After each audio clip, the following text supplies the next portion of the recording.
மனதை வருடும் மயிலிறகாய் உங்கள் நேரத்தை இனிமையாக்க சித்ரா ஹரிதாஸ் அவர்களின் ஆடியோ நாவல் சேனலுக்கு உங்களை அன்புடன் வரவேற்கிறோம். அருமையான கதைகளை கேட்க சேனலை லைக் பண்ணுங்கள், கமெண்ட் பண்ணுங்கள், சப்ஸ்கிரைப் பண்ணுங்கள், உங்கள் ஃப்ரெண்ட்ஸோட ஷேர் பண்ணுங்கள். அத்தியாயம் 13. நெடு நாட்களுக்கு பிறகு அவள் அவன் பேரை சொன்னதும் விழுக்கென நிமிர்ந்து அவளை பார்த்தான். அவள் பார்வையில் தளர்வு இல்லை. அவன் பதிலைத்தான் எதிர்பார்த்து நின்றாள். வைபவின் பார்வை நிரஞ்சனை தழுவ அவன் முகத்தில் எந்த சலனமும் இல்லை. பதில் வேண்டிதான் வைபவை பார்த்திருந்தான். சரண்யா, பாப்பா சொல்றது என்ன தப்பு இருக்கு வைபவ்? நீ இவ்வளோ கஷ்டப்படுறதே பாப்பாவுக்காகத்தான். அவன் நல்லா இருக்கணும்னு தான். படிப்பு தானப்பா பொண்ணுங்களுக்கு ரொம்ப முக்கியம். 5ல் தான் மாற்ற முடியும், 50ல் முடியாதுப்பா. நாங்கள் பார்த்துக்க மாட்டோமா? நானும் தானே இங்கே இருக்கேன். பாப்பாவை நாங்கள் பார்த்துக்க மாட்டோமா? இதோ இன்னைக்கு பாப்பா சமத்தா இருந்துட்டா. சரண்யா கிட்ட அமைதியா அழகா உட்கார்ந்து படிச்சா, நல்லா விளையாண்டா. பல பேர் கண்ணுப்படுற இடத்துல குழந்தை இருக்க வேணாம் தம்பி என ரேகாவும் சொல்ல அவன் அமைதியாக நின்று யோசித்தான். உங்க பொண்ணை டியூஷனுக்கு அனுப்புறதா கூட நினைச்சிட்டு அனுப்பி வைங்க. இல்லை உங்களுக்கு சும்மா அனுப்ப கஷ்டமா இருந்தா எனக்கு மாசம் 100 ரூபாய் கொடுங்க, போதும். இதுக்கு மேல உங்க இஷ்டம் என்றாள். அவன் மீண்டும் நிரஞ்சனை பார்க்க அவன் பார்வை புரிந்த நிரஞ்சன், வைபவ், என் ஒய்ஃப் எடுக்கிற முடிவு எப்பவும் சரியாக தான் இருக்கும். அவன் மேலே எனக்கு அவ்வளோ நம்பிக்கை இருக்கு. நான் அவளை நம்புறேன். நீங்கள் என்னை நினச்சி சங்கடப்படாம குழந்தையோட ஸ்டடீஸ் பற்றி மட்டும் யோசிங்க. எங்கள் வீட்டில் ஒரு குழந்தை இருந்தா வேணாம் நான் சொல்லுவோம், நீங்கள் சரின்னு சொல்லுங்க என்றான். நிரஞ்சனை நினைத்துத்தான் கொஞ்சம் பயந்தவன் அவனே சரி என சொல்லும் போது வீம்படித்தால் நல்லதல்ல என்று எண்ணி சரி என ஒத்துக்கொண்டான். பாப்பா சாப்பிட்டா, அவளை எழுப்பிடாதீங்க என்றாள். அவனும் நன்றியை உரைத்துவிட்டு உள்ளே சென்று கதவை அடைத்து கொண்டான். மூடிய கதவை கண்டு இடவளமாக தலையை ஆட்டியவள் விஸ்வாவை பார்த்தாள். விஸ்வா தம்பி, லவ் ஃபெயிலியரா என கேட்டதும், கிழவி எல்லாத்தையும் சொல்லிட்டியா என்பது போல பக்கத்தில் இருந்த ரேகாவை முறைத்தான். அது அது பேச்சு வாக்குல என்று வழிந்தார் ரேகா. என்ன மச்சான், அவங்க சொல்லித்தான் தெரியணும்னு இல்லை, உன் முகமும் தாடியும் சொல்லுதே என்றதும் தாடியை தேய்த்து கொண்டவன் பேருக்கு சிரித்தான். விஸ்வா, உன் காதல் கதை கேட்டேன். நீ ரொம்ப டீசென்ட். காதலிக்கிறேன்னு போய் அவன் முன்ன நின்று தொந்தரவு கொடுக்காம தூரமா நின்று பார்த்துட்டே லவ் பண்றியே, நீ கிரேட்டு தான். ஆனா இது போதுமா? அந்த பொண்ணு ஓகே சொன்னா கூட நீ தூரமா இருந்துதான் குடும்பம் நடத்துவ போல. விஸ்வாவை கேலி செய்ய அவனும் அக்கா என வழிந்தான். அந்த பொண்ணு உனக்குத்தான் விஸ்வா, ஆனா நீயும் கொஞ்சம் முயற்சி பண்ணணும் இல்லையா? 3 வருஷம் பார்த்துட்டே இருக்காம அந்த பொண்ணு வந்ததும் கொஞ்சம் போய் பேசு. எதுவும் தானா கிடைச்சிடாது தம்பி. அப்படி கிடைச்சாலும் வாழ்க்கையில சுவாரஸ்யம் இருக்காது. அவ கிடைக்க நீ பண்ற முயற்சியும் போராட்டமும் தான் உன் காதல் அளவை அவளுக்கு புரிய வைக்கும். உன்னை பிரியக்கூடாதுன்னு நினைப்பா. அவ காதல் ஒரு பொக்கிஷம். அதை போராடி பெற்றதற்கு அப்புறம் ரொம்ப கவனமா பார்த்துக்கணும் விஸ்வா எனவும் சரி என தலையை அசைத்தான். அப்புறம் அந்த பொண்ணு மறுபடியும் வரும்போது விஸ்வாவா இரு, முனிவராகிடாத என்ன என்று அவனை கேலி செய்ய மீண்டும் தன் தாடியை வருடினான். மூவரும் சிரித்தனர். இரவு வணக்கம் சொல்லிக்கொண்டு அனைவரும் அவரவர் இல்லம் சென்று விட்டனர். நிரஞ்சன் எதையோ யோசித்துக் கொண்டிருக்க அவன் அருகே அவனை நெருங்கி படுத்து கொண்டவளோ அவன் முகம் தீவிர யோசனையில் இருப்பதைக் கண்டு என்ன என்று கேட்டாள். இல்ல, என்னடா பூஜாவை அனுப்ப வைபவ் இவ்வளவு யோசிக்கிறாரேன்னு நினைக்கும் போதுதான் புரியுது. அவர் பூஜாவை பத்தி மட்டும் யோசிக்கல, நம்மளையும் சேர்த்துத்தான் யோசிச்சிருக்காரு. அவர் ரொம்ப ஜெம்மில். நீ பேச பேச எங்கே நான் தப்பா எடுத்துப்பேனோன்னு நினைச்சு கொஞ்சம் பயந்தார். அவர் முகத்துல பார்த்தேன். எத்தனை ஆண்கள் யோசிப்பாங்க சொல்லு என்றவள் அமைதியாகிவிட்டாள். என்ன சரண், அமைதியாகிட்ட? நிரன், நான் உங்க ஒப்பீனியனை கேட்காம பூஜாவை பார்த்துக்கிறதா சொல்லிட்டேன். உங்களுக்கு எதுவும் அதுல வருத்தமா இருக்கா? சேச்சே, அதுல என்ன வருத்தம்? நீ செஞ்சதுல எதுவும் தப்பு இல்லையே.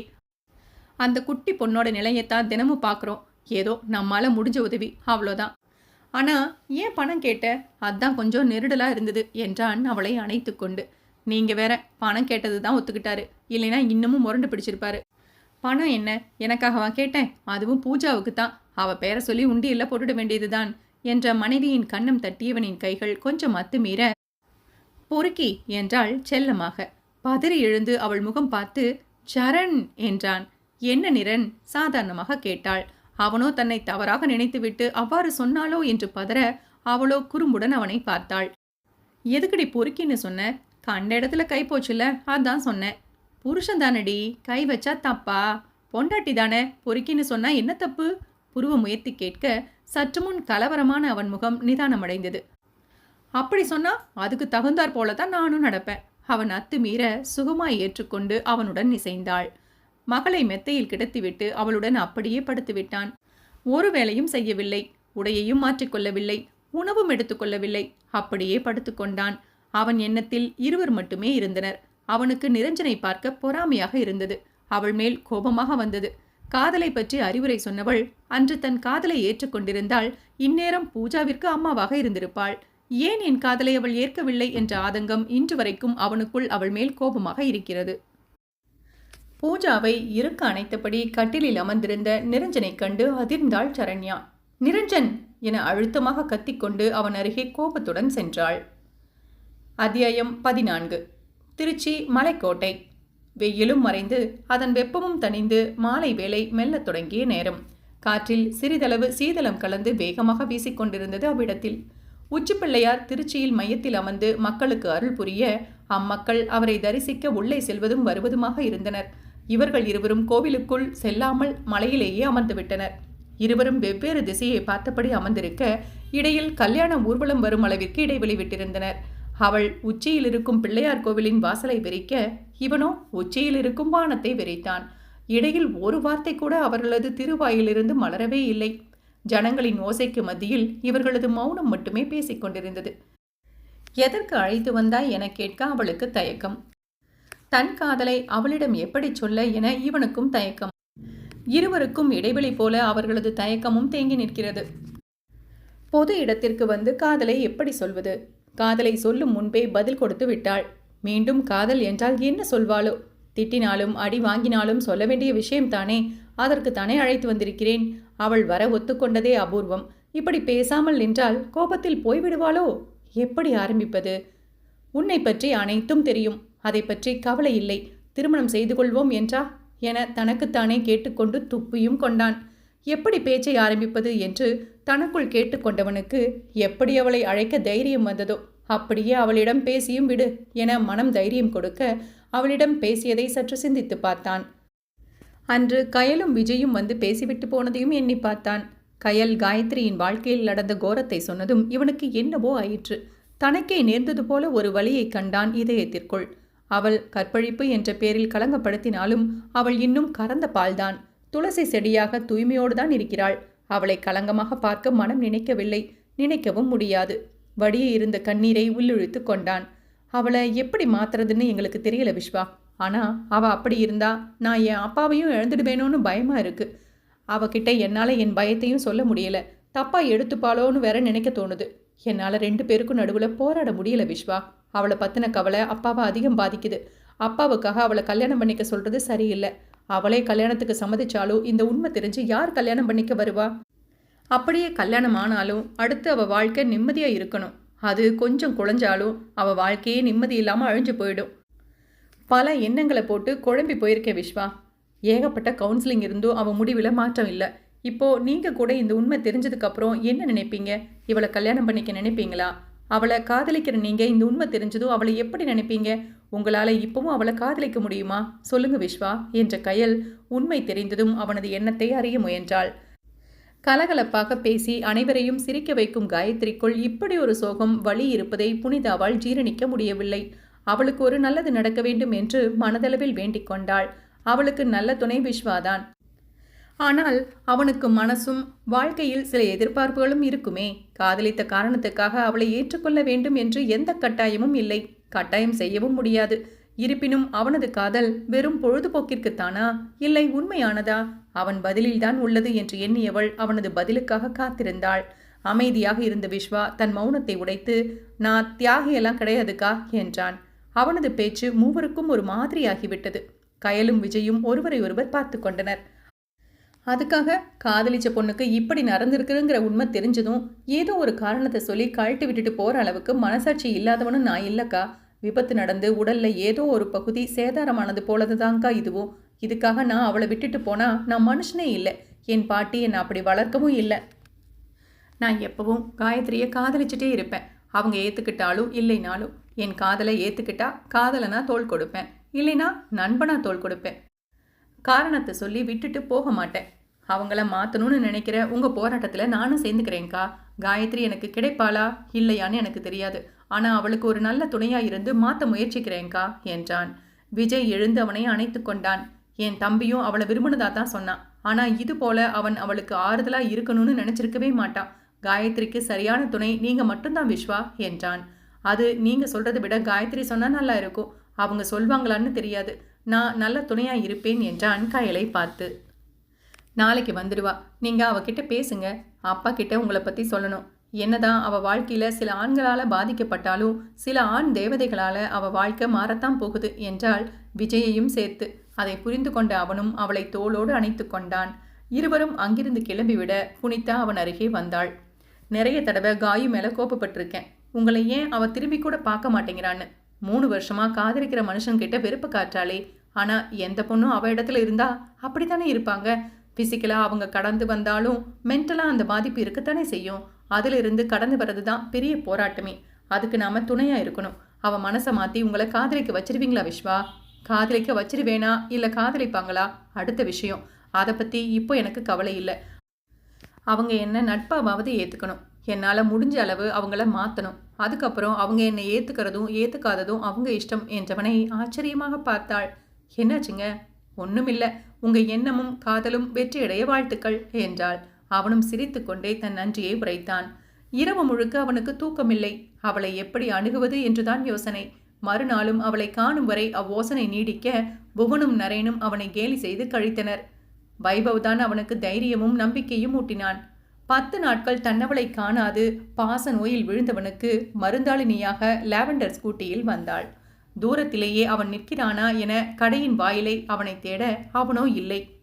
அவன் அங்கு இல்லை என்ற ஏக்கம் ஓரமாய் துளிர்விட்டாலும் நிதர்சனம் அறிந்து துளிர்விட்ட தளிரையும் அடியோடு பிடுங்கிவிட்டு சென்டருக்குள் நுழைந்து வாயிலில் வண்டியை நிறுத்தியவள் சாவியை எடுத்துக்கொண்டு உள்ளே செல்ல எதிர்பாராது அவனும் எதிரே வந்து நின்றான்.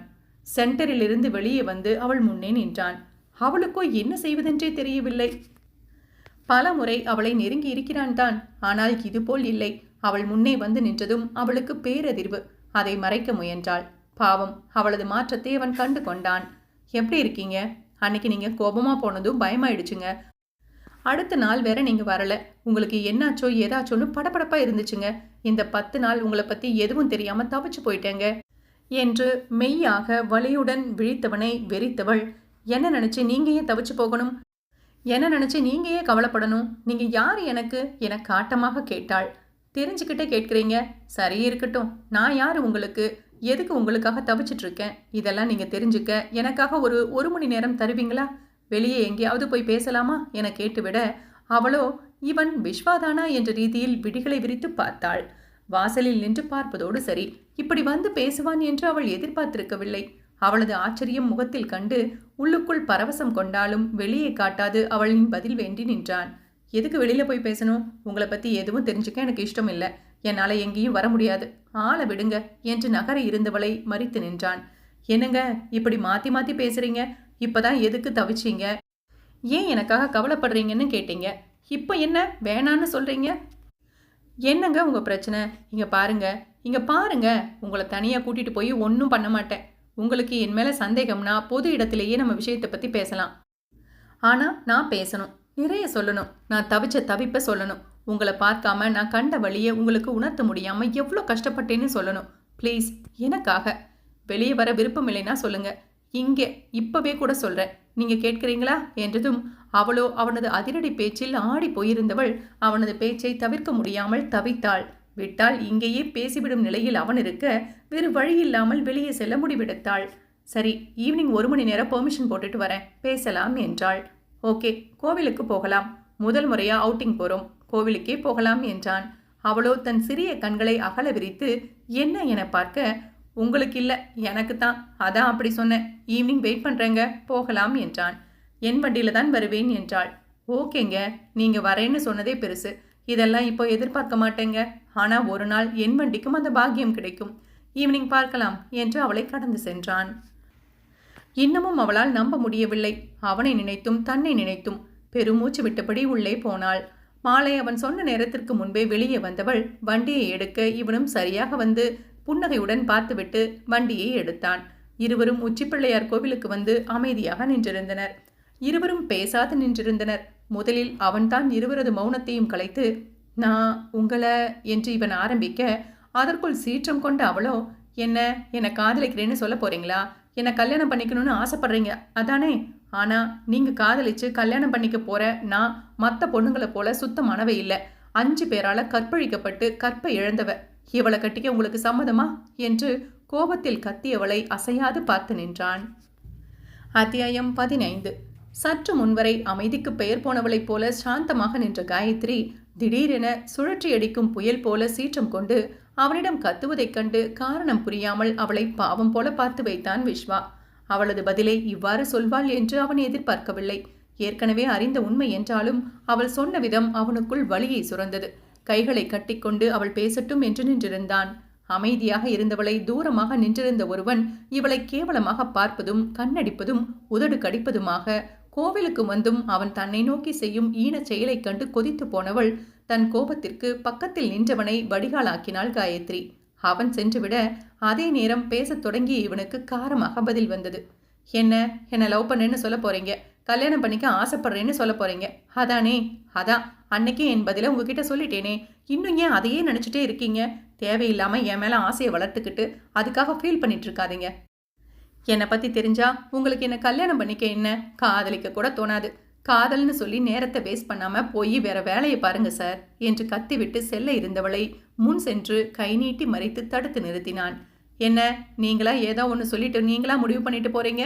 என்கிட்ட என் முடிவை கேட்கவே மாட்டீங்களா? நான் தாங்க உங்களை பேச கூப்பிட்டேன். நீங்களா பேசி நீங்களா ஒரு முடிவெடுத்தா நான் எதுக்கு? என் பக்கம் இருக்கிற கருத்தை கேட்க கூட மாட்டீங்களா? 3 வருஷமா உங்களை காதலிக்கிற என்ன காதலிக்கலினாலும் பரவாயில்லை. ஆனா அந்த காதலையும் என்னையும் மதிச்சு பேசலாமே. பட்டுன்னு நீங்க பட்டுக்கு பேசிட்டே போனா என்ன அர்த்தம்? நான் இங்க இருக்கிற பாறை இல்லைங்க, மனுஷன். என்கிட்ட கோபப்படுற அளவுக்கு நான் என்ன பண்ணிட்டேன்? உங்களை எதுவும் தப்பா பார்க்கல, பேசல. அன்னைக்கு வந்த ஒரு லூச போல நான் நடந்துக்கல. இருந்தாலும் அன்னைக்கு அவனோட என்ன கம்பேர் பண்ணி எனக்கும் அதே பதில் தான் சொல்லிட்டு போறீங்க. இது எந்த விதத்துல நியாயம் சொல்லுங்க?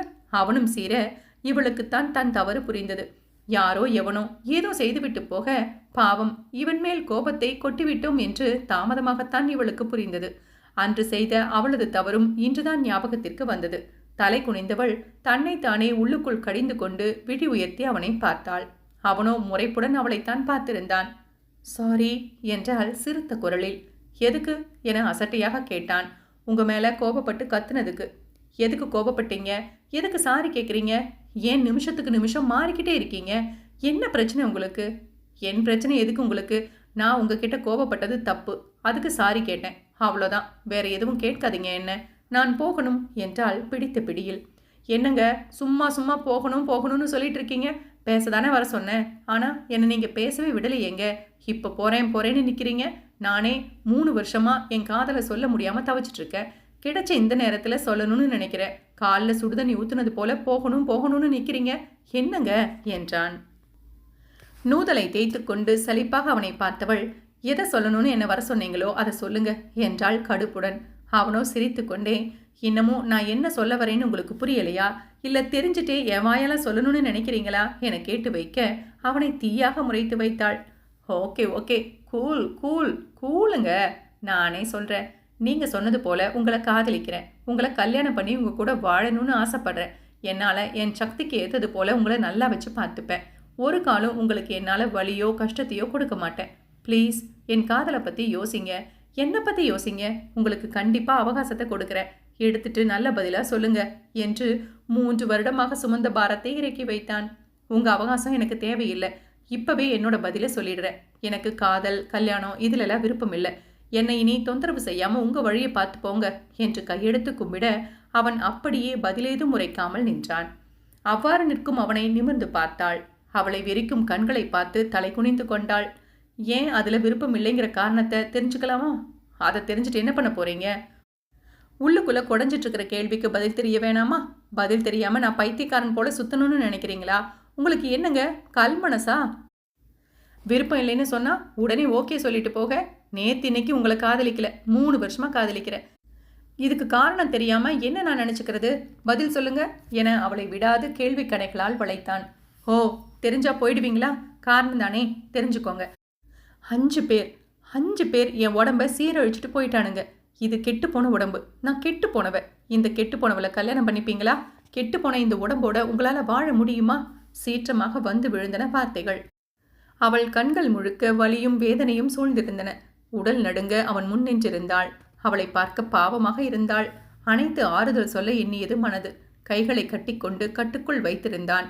இப்ப சொல்லுங்க, இதுக்கு மேல நீங்க என்ன காதலிக்கணும்னு நினைப்பீங்களா? என்ன கல்யாணம் பண்ணணும்னு விரும்புறீங்களா? ஆமான்னு சொன்னா என் காதலை ஏத்துப்பீங்களா என்றான் பட்டென்று. அவனது இந்த பதிலை எதிர்பாராதவள் அப்பதிலை கேட்டதும் அவளது உலகம் ஸ்தம்பித்து போனது. தன்னை மறந்தவள் சிலை போல உறைந்து போய் நின்றாள். சினிமா டயலாக்னு நினைக்காதீங்க, ஆனா உண்மையா நான் உங்க மனசைத்தான் உங்க விழி வழியா பார்த்தேன். அதைத்தான் காதலிக்கவும் செய்தேன். உங்க அழகு 2ஆம் பட்சம்தான்.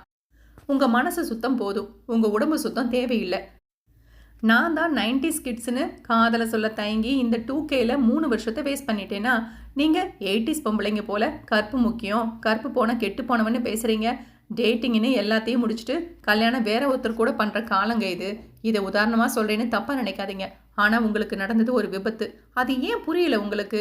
கடந்து வந்த விபத்து நினைவில் இருக்கத்தான் செய்யும். அதுக்காக அதை நினைச்சு வாழ்க்கையே ஏன் தொலைக்கணும்னு நினைக்கிறீங்க என கேட்கவும் அவள் அமைதியாக வேறெங்கோ பார்த்திருந்தாள். கண்கள் கண்ணீரை வார்த்தன. இங்க பாருங்க காயத்ரி, ஒன்று சொல்றேன். அதை உங்க மனசு கிட்ட சொல்லி நம்ப வைங்க. அதை திரும்ப திரும்ப சொல்லி உங்க மனசை பழக்கப்படுத்துங்க. உங்க கற்போ உங்க உடம்போ கெட்டு போகல. இப்பவும் எப்பவும் அது கெட்டு போகாது. நீங்களா ஒன்றும் 5 பேர் கிட்ட போகல. இது உங்களுக்கு நடந்த ஒரு கோர விபத்து. அதுல உயிர் பிழைச்சு வந்துட்டீங்க. அதுல சில உறுப்புகள் சேதாரம் ஆகியிருக்கலாம். அதை சரி செஞ்சிருக்கலாம். அதுக்காக அந்த உடம்பே கெட்டு போச்சுன்னா சொல்றது? கெட்டு போறதுனா செத்து அழுகி போன உடம்பத்தான் சொல்லுவோம். அதனால இன்னொரு முறை கெட்டு போனவங்கிற வார்த்தையை சொல்லாதீங்க. அந்த எண்ணத்திலிருந்து வெளியில வாங்க என்றான். அவளது முழு பார்வையையும் அவனது விழிகள் மேல் வைத்தாள். அவன் விழிகளோ அவளது பார்வையை தாங்கி நம்பிக்கையையும் திடத்தையும் பரிமாறியது. நீங்க சொல்றதை அக்செப்ட் பண்ணிக்கிறேன். ஆனா எனக்கு பயமா இருக்கு. கல்யாணத்துக்கு அப்புறம் சின்னதா ஆசையா புருஷன் தீண்டினா கூட எனக்கு அவங்க ஞாபகம் வந்துடுமோன்னு தோணுது. அது எனக்கு மட்டும் இல்லை, என்னை கல்யாணம் பண்ணிக்க போறவருக்கும் கஷ்டம் தானே. அதுக்காகத்தான் கல்யாணம் வேணான்னு நிற்கிறேன் விஸ்வா என்று முதல் முறையாக அவனது பெயரை அழைத்ததோடு அவள் மனதில் உள்ளதையும் பகிர்ந்தாள். விழிகளை விரித்து தன் ஆச்சரியம் கொண்டதை படம் போல காட்ட அவளோ விழிகளை சிறு வெட்கத்துடன் தாழ்த்தினாள். ஒரு வழியா உங்க பிரச்சனையோட சேர்த்து என் பேரையும் சொல்லிட்டீங்க, எனக்கு ரொம்ப சந்தோஷம் என்றவனை இவள் விழிகள் விரிய பார்த்தாள். அவள் பார்வையில் தனது கன்னத்து மேடையை நாவால் உயர்த்தி முறுவல் செய்தவனை ஒரு நிமிடம் இமைக்காமல் பார்த்தவள் உள்ளுக்குள் முதலாக ஒரு ஆடவனை ரசித்து பார்த்தாள். சோ இதுதான் உங்க பிரச்சனை, இதை சரி செஞ்சுட்டா என்ன கல்யாணம் பண்ணிப்பீங்களா என கேட்டு மீண்டும் அவளை அதிர வைத்தான். ரொம்ப ஷாக் ஆகாதீங்க, நான் பெருசா ஒன்றும் பண்ணிட போறதில்ல. இந்த காதல் கல்யாணத்தை எல்லாம் கொஞ்ச நாளைக்கு தள்ளி வச்சிடுவோம். அதை பத்தி இனி பேச வேணாம். என்ன உங்க ஃப்ரெண்டாவது அக்செப்ட் பண்ணிப்பீங்களா காயத்ரி? அவளை தன் பேச்சினால் திக்குமுக்காட செய்தான். வாயடைத்து பேச்சின்றி போனாள். ஆனால் அவனது ஒவ்வொரு பேச்சும் மனதில் புதிதாக நம்பிக்கை ஊற்றெடுத்தது அவளுக்குள். என் கூட நட்பா என்னை ஒரு நண்பனா பழகி பாருங்க.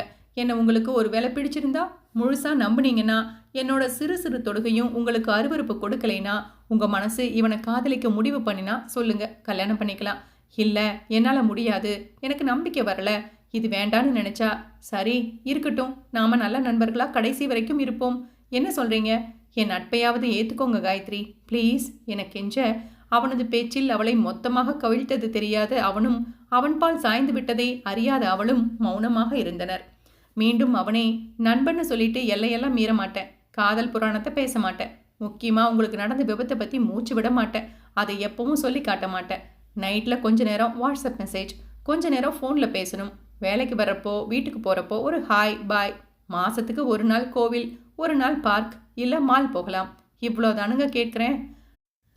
நம்ம கஷ்டத்தை சொல்லி ஷேர் பண்ணிக்கலாம். நீங்க சாய நான் தோள் தருவேன். என் கண்ணீரை துடைக்க என்னை அடிச்சு பேச உங்க கைகளை கொடுங்க போதும். அதுக்கு மேல வாழ்க்கை முழுக்க உங்களுக்கு தொடர விருப்பம் இருந்தால் காதலோடு நட்போடும் தொடரலாம். நீங்க சொல்ற பதில தான் இருக்கு, அதை இப்போ சொல்லணும்னு இல்லை, யோசிச்சு சொல்லுங்க என்றவன் கொஞ்சம் மூச்சை வெளியே எடுத்து விட்டான். 3 வருடங்களாக தன்னுள் பதுக்கிய காதலையும் 10 நாட்களாக அழுத்திய பாரத்தையும் இறக்கி வைத்த நிம்மதியில் முகம் தெளிவாக தேஜஸுடன் இருந்தான். பாவம், அவனது மொத்த பாரத்தையும் இவள் சுமக்க ஆரம்பித்து விட்டாள். அவன் பால் மனம் சாய்ந்தாலும் அவளை ஆட்டி வைத்த பயம் இன்னும் அகலாமல் தான் இருந்தது. இரண்டும் சேர்ந்து அவளை குழப்ப தலை சுற்றி கொண்டு வந்தது. அவள் நிலையை புரிந்து கொண்டவன், வாங்க போகலாம், உங்க பெர்மிஷன் டைம் முடிய போகுது. அங்க போனதும் காஃபி குடிங்க, ரிலாக்ஸா உங்க வேலையை பாருங்க, அப்புறம் உங்க வீட்டுக்கு போங்க, சாப்பிட்டுட்டு நிம்மதியா தூங்குங்க. எப்போ நீங்க ஃப்ரீயோ அப்போ என்னை பத்தி யோசிங்க. சீக்கிரமா என் ஃப்ரெண்ட்ஷிப்பை அக்செப்ட் பண்ணிக்கோங்க. இப்ப போகலாமா என கேட்க அவளால் அவனிடம் மறுப்பு எதுவும் சொல்ல முடியவில்லை. தலையாட்டி வைத்து அவனுடன் நடந்தாள். இருவரும் ஒரு சேர மலையிலிருந்து இறங்க அவன் நினைவில் அவன் பேசிய பேச்சில் கவனம் இருக்க படிகளில் தவறி விழப்போனவளை கையை பிடித்து நிறுத்தினான். பார்த்துங்க என்றவன் அதன் பின் கையை விடவில்லை. கீழே இறங்கும் வரை பிடித்துத்தான் இறங்கினான். அவன் கையை தொட்டதும் மூளை சட்டென செயல்பட மறுக்க அருவருப்பை உணராமல் வயிற்றுக்குள் பட்டாம்பூச்சி பறக்க ஆரம்பித்தது. இறைவனே அவனது தொடுகையை முன்னோடி போல காட்ட இந்நிகழ்வை நிகழ்த்தினார் போலும். கீழே இறங்கிய இருவரும் தத்தம் வண்டிகளை எடுத்துக்கொண்டு கடமையை நோக்கி சென்றனர். அதிகம் வேலை இல்லாததால் அவள் அவனை பற்றி யோசிக்க, அவள் யோசிக்கட்டும் என்று தனியாக விட்டனர் அவளது தோழிகள். அவர்களுக்கு அவளுடன் பேசிய விஷயங்களை கொஞ்சமாக பகிர்ந்திருந்தான் விஸ்வா. அதனால் இருவரும் அவளை நெருங்கவில்லை. வேலை முடிய தனது உடைமைகளை எடுத்து வைத்து கைப்பையை அணிந்து வெளியே வாசலுக்கு வந்தவளுக்கு படபடப்பு. அவன் வெளியே நிற்பானா என்ற ஆர்வமும் வெட்கமும் உள்ளுக்குள் போட்டி போட்டன. தன் படபடப்பை மறைத்து சாதாரணமாக இருப்பது போல காட்ட முயன்றாள். அவர்கள் கண்டு கொண்டனர். ஆனால் எந்த கேள்வியும் கேட்கவில்லை. வண்டியை எடுத்துக்கொண்டு சாலைக்கு வந்தவள் ஏறி அமர்ந்து அதை உயிர்ப்பித்தாள். தன்னை திரும்பி பார்ப்பாளா என்று ஆர்வமாக அவளை பார்க்க, அவளோ திரும்பி அவனை பார்த்து பாய் என்று சொல்லிவிட்டு பறந்துவிட, இவனோ முதல் வெற்றியை துள்ளி குதித்து மகிழ்ந்தான்.